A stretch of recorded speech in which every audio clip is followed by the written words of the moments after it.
নমস্কাৰ এটি বিশেষ বাতৰি লৈ নিউজৰ ষ্টুডিঅ'ত মই মুকেশ বলুচি যোৰহাটৰ এটা পেট্ৰল ডিপুত ভয়ংকৰ কাণ্ড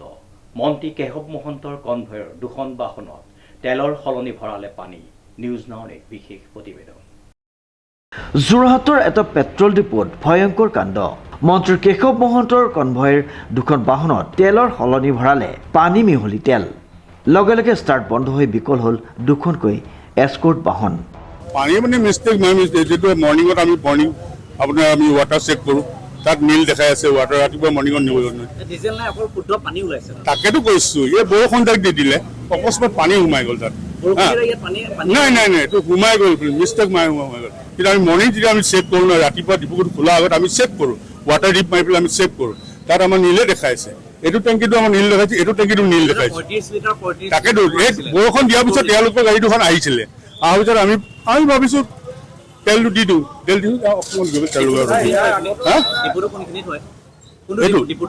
লাহতি ব্ৰাদাৰ্ছ প্ৰাইভেট লিমিটেড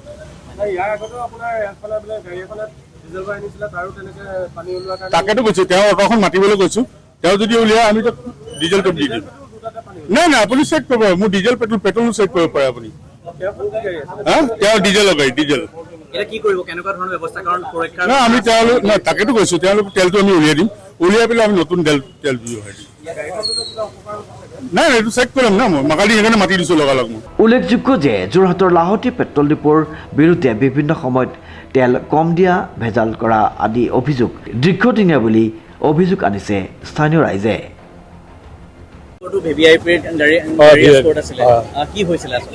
আমি মানে তেল ভৰাইছিলোঁ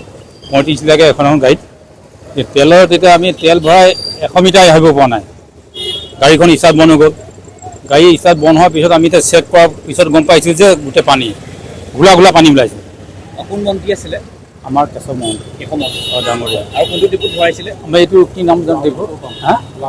লাহতি পাটন এতিয়াতো আপোনালোকৰ যথেষ্টখিনি অসুবিধা আমি এতিয়া গোটেইখিনি খুলিবলগীয়া হৈছে এতিয়া আমাৰ তেখেতকো আমি সুৰক্ষা দিব পৰাকৈ নাই পৰীক্ষা দিয়াটো পেট্ৰল ডিজেলৰ কাৰণে আমি ব্যৰ্থ হৈ গৈছে এতিয়া আমি ইয়াতে ফচি আছোঁ তেল ভৰাবলৈ আহি এই আৰু যাব লাগিছিলে ক'ত আপোনালোকৰ এতিয়া আমি নগাঁও কলিয়াবৰ আজি পিছে কাঠে কাঠে পৰিল মন্ত্ৰী কেশৱ মহন্তৰ কনভয়ৰ দুখন বাহনৰ তেল ভৰাইছিল আৰু ষ্টাৰ্ট লগে লগে বন্ধ হৈ পৰে ফলত তদন্ত কৰাত ওলাই পৰিল বাহনখনত পানী মিহলি তেল পোৱা মই ইয়াৰ পৰা তেল ভৰাই গ'লোঁ এই বলেৰ দুখন আছিলে বলেৰ দুখন ভৰাই লোৱাৰ পাছত মোৰ গাড়ী ভৰাইছে ভৰোৱাৰ পাছত মানে মই থানা মুখ পাইছোঁগৈ তেনেকুৱাতে মানে বন্ধ হৈ গুচি গ'ল মানে হেৰি কৰি এই চকৰ বিষয়া অফিচৰ ওচৰত বন্ধ হৈ গ'ল তাৰপৰা মই থানা মুখত আনি মই গাড়ীখন হেৰি কৰিলোঁ মেকানিকক ক'লোঁ বোলে মেকানিকে ক'লে বোলে ইয়াত ডাইৰেক্ট পানী সোমাই আছে তেনেকৈ বন্ধ হৈ গৈছে ইয়াত ভৰাই লৈ গৈছোঁ তেতিয়া বন্ধ হৈ গৈছে এইটো লাহতি ডিপু মই 100 টকাৰ ভৰাইছিলোঁ তেল 100 টকা ভৰাই লৈ পেলাই মই গৈছোঁ তেল ভৰালোঁ তেল ভৰোৱাৰ পিছত 100 মিটাৰ যোৱা নাই আমি গাড়ী পূৰা বন্ধ হৈ গৈছে আহি পেলাই ইয়াত চেক কৰা হৈছে পূৰা পানী ওলাইছে মানে তেলৰ ঠাইত 45 লিটাৰকৈ ভৰোৱা আছিলে দুখন গাড়ী 45 লিটাৰ কৈছিলে লাহতি ব্ৰাদাৰ্ছ প্ৰাইভেট লিমিটেড যোৰহাটৰ হয় হয় কোন মন্ত্ৰী আছিলে কেশৱ মহন্ত শ্ৰীমন্ত মাধৱ বৰুৱাৰ ৰিপৰ্ট নিউজ নাও